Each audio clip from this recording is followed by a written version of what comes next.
हर हर महादेव दोस्तों, आप सबका स्वागत है।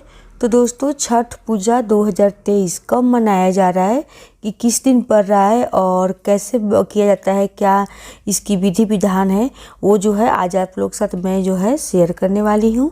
और आशा करूँगी आपको ये जानकारी अगर अच्छी लगेगी और आप लोग ज़रूर कमेंट बताइए कि आपको लोग मेरी इस जानकारी से आपको कुछ लाभ हुआ या नहीं। तो चलिए शुरू करते हैं।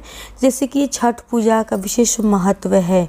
यह पर्व 4 दिनों तक चलता है। छठ पूजा का यह पावन पर्व हर साल कार्तिक मास में शुक्ल पक्ष की षष्ठी को मनाया जाता है। छठ पूजा का व्रत रखने वाले लोग 24 घंटों से अधिक समय तक निर्जल उपवास रखते हैं।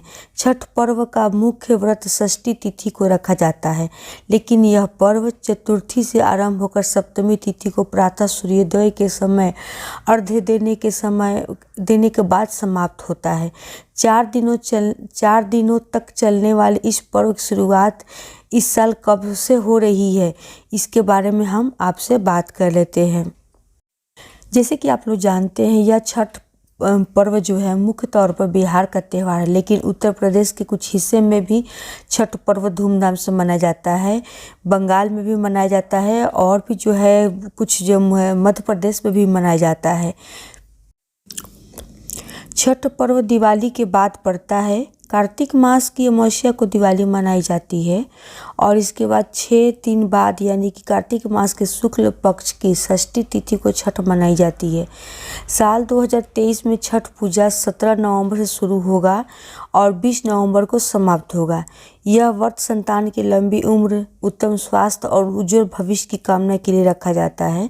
यह सबसे कठिन व्रतों में से एक माना जाता है। 36 घंटों तक कठिन नियमों का पालन करते हुए इस व्रत को रखा जाता है। ये बात करते हैं नहाए खाए। छठ पूजा की शुरुआत जो है इस साल 17 नवंबर 2023 से शुक्रवार से होगी। इस दिन नहाए खाए होगा। नहाए खाए के दिन व्रती स्नान करने के बाद सूर्यदेव को जल अर्पित करती हैं।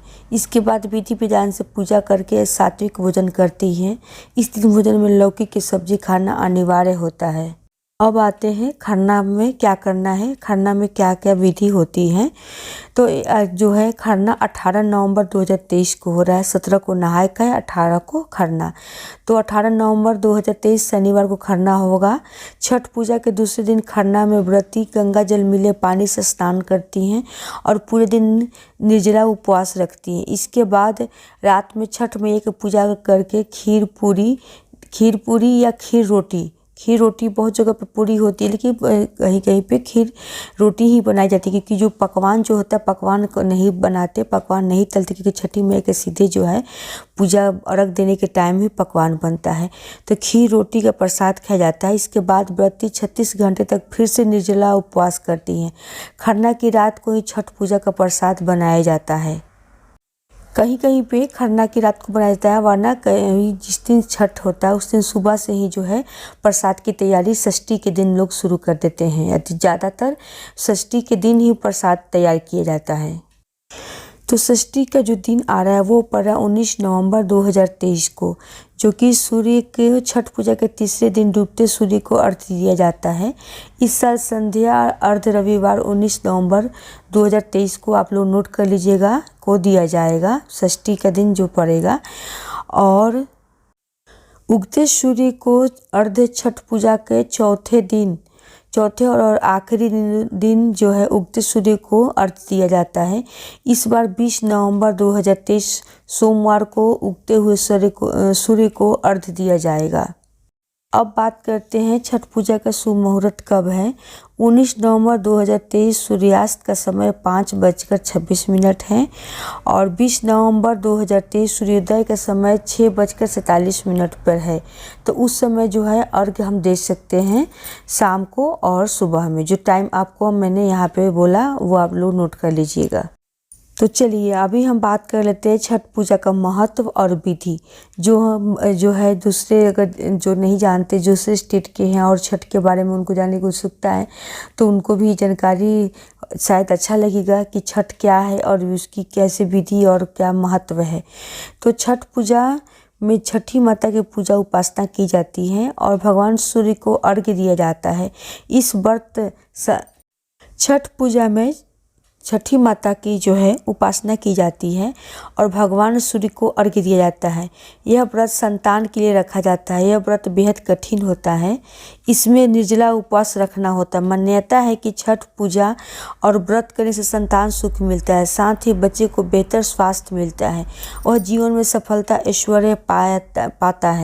पर्व से 2 दिन पूर्व चतुर्थी पर स्नान आदि से निर्वित होकर भोजन किया जाता है। पंचमी को उपवास करके संध्या काल में किसी तालाब या नदी में स्नान करके सूर्य भगवान को अर्घ्य दिया जाता है।